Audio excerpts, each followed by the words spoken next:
नमस्कार, मैं आरडी भारती और आप देख रहे हैं बिहारी सुल्तान। उत्तर प्रदेश में 6 महीने बाद चुनाव होना है।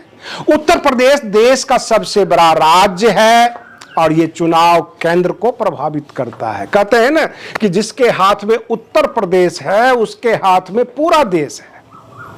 और उत्तर प्रदेश में बहुजन समाज पार्टी एक फैक्टर है। उनके पास जो है कोर वोटर हैं, कहते हैं ना कैडर वोट, वो है।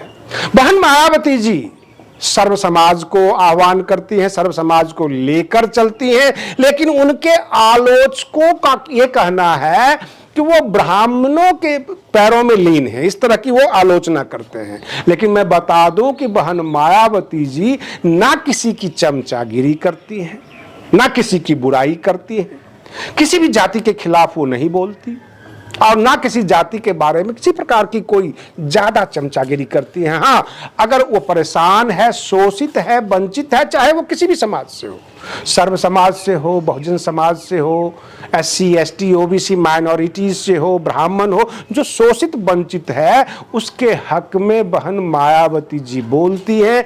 आपने देखा होगा पिछले दिनों जब UGC का कानून आया था तो बहन मायावती जी ने कहा कि भाई भेदभावपूर्ण वाली कानून नहीं होनी चाहिए, समानता का अधिकार मिलना चाहिए, SC ST OBC का जो हक है वो उन्हें मिलना चाहिए, लेकिन किसी को प्रताड़ित करके नहीं, किसी को लांछन लगा के नहीं। तो ये गलत है, उन्होंने क्लियर कर दिया था और इसके ऊपर बहुत सारे छात्रों ने आंदोलन भी किए। अब सवाल ये उठता है कि सामने चुनाव है और बहुत सारे दल अपनी अपनी भूमिका बांध रहे हैं। अब कल की ही बात देख लेते हैं। बनारस के अंदर पंकज त्रिपाठी जो कि पेशे से एडवोकेट हैं, उन्होंने एक आरोप लगाया। वो आरोप में कुछ सच्चाई है। सच्चाई मैं इसलिए कह रहा हूं कि वो कहते हैं कि सवर्ण समाज अगर शोषण करता है, सवर्ण समाज अगर आरोपी है, उसको आपने जो है जरायम पेशा जाति बना दिया, आपराधिक जाति बना दिया, तो केवल यूनिवर्सिटी में ही क्यों, छात्रों के बीच ही क्यों, मंत्री पद से भी हटाइए। आपके कैबिनेट में सवर्ण समाज के लोग हैं, उनको भी हटाइए। न्यायपालिका में जो बैठे जज हैं उनको भी हटाइए। मीडिया में बैठे बड़े बड़े संपादक पत्रकार बैठे हुए हैं, उनको भी हटाइए। केवल छात्रों के साथ खेल क्यों कर रहे हैं? कहने का तात्पर्य कि सवर्ण समाज के दबंग नेताओं के साथ बैठकर आप सरकार बनाएं, मीडिया से अपनी प्रचार करवाएं, न्यायपालिका से अपने पक्ष में फैसले लें, वहां पे आपको सवर्ण नहीं दिखाई देता। सवर्ण जो वो दिखाई देता है जो गरीब है, जो जमीन पर है, उनके साथ आप भेदभाव करते हैं। ये कहना था पंकज त्रिपाठी का। अब प्रश्न ये उठता है कि बहन मायावती जी ने भी तो हमेशा यही बात कहा, और डॉक्टर अंबेडकर जिन्होंने संविधान का निर्माण किया वो भी कहते थे डिप्रेस क्लास। वो किसी जाति का नाम नहीं लेते थे। शोषित हो, वंचित हो, बिल्कुल सबसे अलग हो, तुम्हें कोई मौका नहीं मिला है तो तुम मेरे हो। डॉक्टर अंबेडकर सीधे कहते थे डिप्रेस क्लास।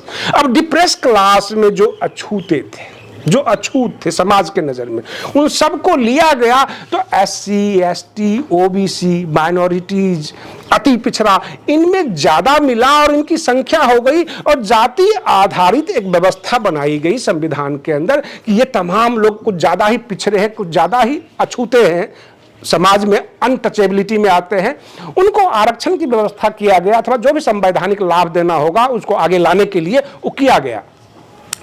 बहन मायावती जी का यह मैसेज उत्तर प्रदेश की आम जनता में है। और रही बात यह कि बहन जी के वोट पर उत्तर प्रदेश में किसी प्रकार का कोई प्रभाव नहीं पड़ा है, क्योंकि अगर आप विधायकों की संख्या लेते हैं और परसेंटेज लेते हैं, दोनों में फर्क आ जाता है। क्योंकि अगर कोई 2 वोट से भी जीता है तो विधायक बन सकता है, लेकिन जो 2 वोट से जीता है और जो 2 वोट से हारा है, जब उसकी परसेंटेज देखेंगे तो परसेंटेज को ज्यादा फर्क नहीं पड़ता, लेकिन 2 वोट से जो जीता है उसको जीता हुआ विधायक मान लिया जाता है।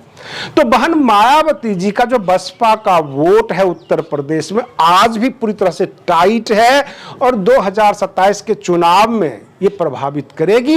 रही बात ये कि विश्वनाथ पाल जो उनके प्रदेश अध्यक्ष हैं उत्तर प्रदेश के, उनकी सराहना भी हो रही है, आम जनता उनका नाम भी ले रही है कि हमारे बीच हैं, हमारे दुख सुख के साथी हैं और सुनते हैं। बहन मायावती जी राष्ट्रीय अध्यक्ष हैं, उनके पास समय की अभाव रहता है और उम्र भी हो गया है, थोड़ा स्वास्थ्य भी साथ नहीं देता, तो वो आम जनता के बीच में दौड़ती हुई नजर नहीं आती हैं। और रही बात आकाश आनंद जी जो संयोजक भी, राष्ट्रीय संयोजक भी हैं, नेशनल कोऑर्डिनेटर भी हैं, तो उनकी भी कोई खबरें नहीं आ रही क्योंकि आम जनता के बीच में नहीं है। और जैसे ही अधिसूचना जारी होगी सब के सब आ जाएंगे। फिलहाल प्रदेश जो है प्रदेश अध्यक्ष के हवाले है और प्रदेश अध्यक्ष अपने पूरे 75 जिला जो उत्तर प्रदेश का है तमाम जिला अध्यक्षों से रिपोर्ट ले रहे हैं। और आगामी 6 महीने के बाद चुनावी शंखनाद होगा तो बसपा बिल्कुल कमर कस के उत्तर प्रदेश की राजनीति में आएगी।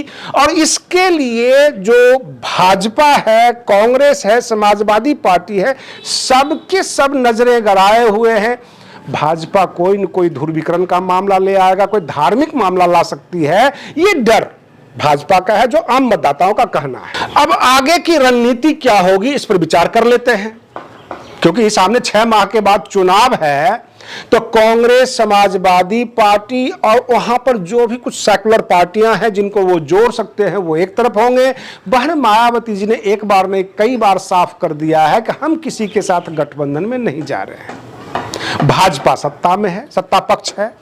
प्रश्न ये उठता है कि 2024 के लोकसभा चुनाव में समाजवादी पार्टी को ज्यादा सांसद मिला था क्योंकि इंडिया अलायंस वो बनाए थे। बहन मायावती जी को एक भी सांसद नहीं मिला था क्योंकि अकेले चुनाव लड़ रही थी और भाजपा को जो नुकसान ही हुआ था। बसपा अब आम जनता के बीच में ये बातें फैला रही है कि हम अकेले चुनाव लड़ रहे हैं और SC ST OBC के हक अधिकार की सुरक्षा के लिए हम लड़ रहे हैं।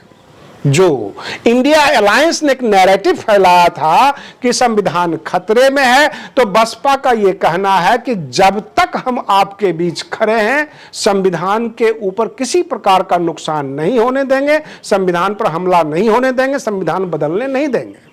क्योंकि यही कहकर इंडिया अलायंस ने ज्यादा से ज्यादा सीटें उत्तर प्रदेश में ले लिया था।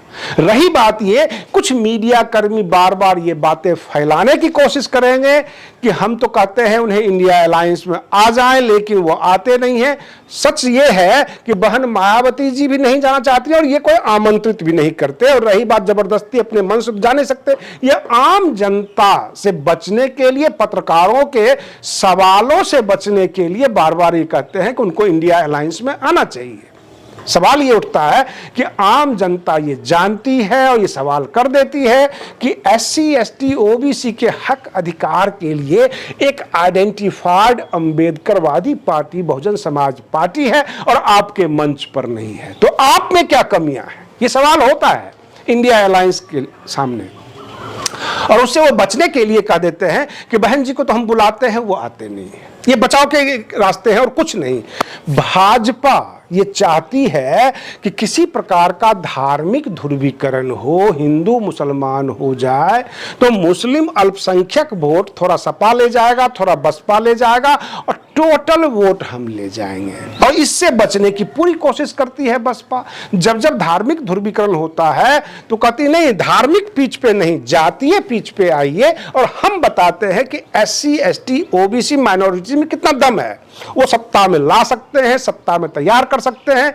बहन मायावती जी ब्राह्मणों का और बाकी लोगों का इसलिए साथ लेती हैं क्योंकि किसी एक जाति से तो कोई मुख्यमंत्री बन नहीं सकता, कोई सत्ता में आ नहीं सकता, इसलिए सर्व समाज को लाना जरूरी है, जिससे बड़ी चिढ़ होती है सपा को भी और भाजपा को भी। आज के लिए बस इतना ही। आप बने रहिए बिहारी सुल्तान चैनल पर, हम फिर मिलते हैं अगले वीडियो में, तब तक के लिए धन्यवाद।